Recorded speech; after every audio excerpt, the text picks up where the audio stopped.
مجھے اپنے کاروبار میں بہت پریشانیاں ہیں، ایسا لگتا ہے کسی نے کچھ جادو کر دیا ہے۔ جس کو بھی کوئی پریشانی ہو اس کو اس زمانے میں ایسا لگتا ہے کہ کسی نے کچھ کر دیا ہے۔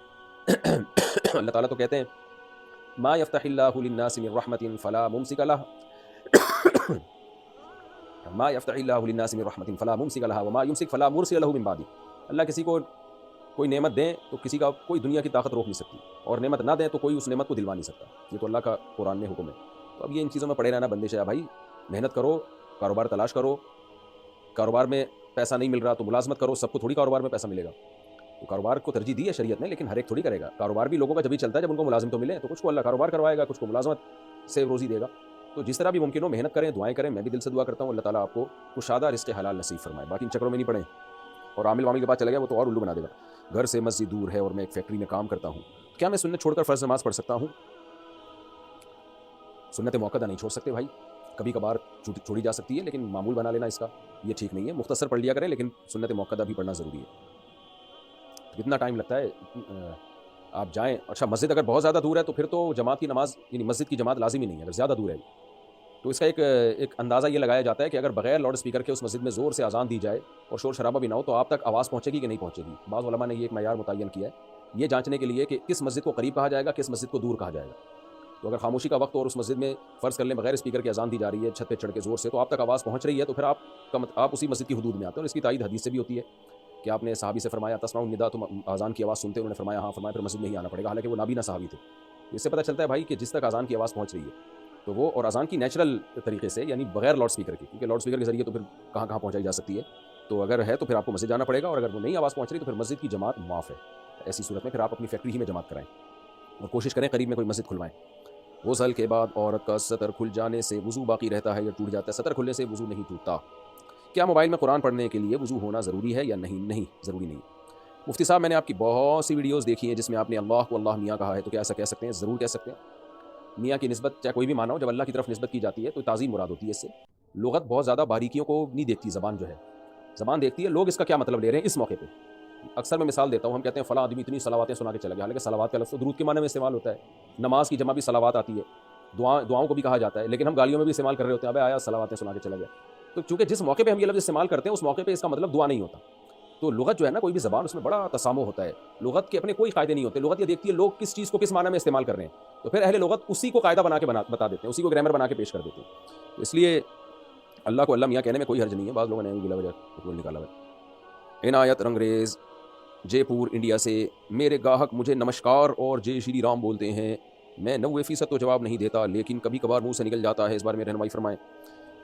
وہ غیر مسلم ہیں، وہ جو بول رہے ہیں ان پر گورنمنٹ نے بھی کوئی پابندی نہیں لگائی، تو بولنے دیں۔ آپ رپلائی میں جو ہے ہاتھ ہلا دیا کریں، اس نیت سے ہاتھ ہلا دیا کریں کہ وہ آپ کو گویا رسپیکٹ دے رہے ہیں تو آپ اس رسپیکٹ کا جواب دے رہے ہیں۔ باقی آپ جواب میں جے شری رام اور وغیرہ وغیرہ نہ بولا کریں آپ، کیونکہ ان کے مذہبی الفاظ ہیں یہ، تو بس آپ یوں کر دیں ایسے رپلائی کریں، کیونکہ رپلائی نہیں کریں گے تو یہ بد اخلاقی ہے، یہ بد اخلاقی سمجھی جاتی ہے۔ کوئی بھی عزت دے رہا ہے، چاہے وہ کسی بھی الفاظ میں عزت دے رہا ہو آپ کو، اس کے لحاظ سے تو یہ رسپیکٹ والے ہی الفاظ ہیں نا، تو بس آپ رپلائی میں ایسے اشارہ کر دیا کریں کہ یعنی گویا کہ آپ نے ایک سن لیا ہے اور اچھا رپلائی کر دیا ہے آپ نے۔ انگلش میں بول دیا کریں how are you, fine, nice to meet you. Javed Khan India سے، مسلمان غیر مسلم کے جنازے میں جا سکتا ہے اور میت کو کندھا دے سکتا ہے؟ جی جا سکتا ہے، لیکن ان کی مذہبی رسومات میں شرکت نہیں کر سکتا اور ان کے لیے دعا نہیں کر سکتا۔ تسلی کے الفاظ کہہ سکتا ہے ان کے لواحقین کو کہ ہمیں بہت غم ہوا، اللہ تعالیٰ آپ کو اس پہ صبر عطا فرمائے، بس اتنے الفاظ کہے جا سکتے ہیں، لیکن میت کے لیے دعا نہیں کی جا سکتی۔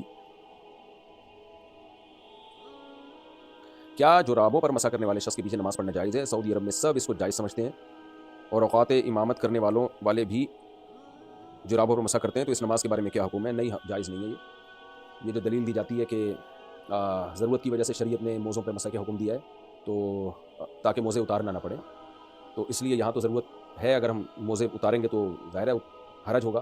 اس کا جواب یہ ہے کہ ضرورت وہ ضرورت ہوتی ہے جس کو شریعت نے ضرورت مانا ہو۔ وہ موزے جن کو پہن کے بھی آپ پورے پاؤں دھو سکتے ہیں، تو ان کو تو اتارے بغیر بھی پاؤں دھوئے جا سکتے ہیں، تو پھر وہاں ضرورت کہاں سے ہو گئی؟ یہ جو عام ساکس ہوتے ہیں ان کو تو آپ پورا نلکے کے نیچے رکھو، پورے پاؤں بھیگ جائیں گے آپ کے، یہ آپ کہہ سکتے ہو پھر وہ پریشانی ہوگی، وہ موزے گیلے ہو جائیں گے۔ تو موزوں کا گیلا ہونا شرعی لحاظ سے کوئی حرج والی بات نہیں ہے، حرج معتبر ہوگا جس کو شریعت حرج مانتی ہے۔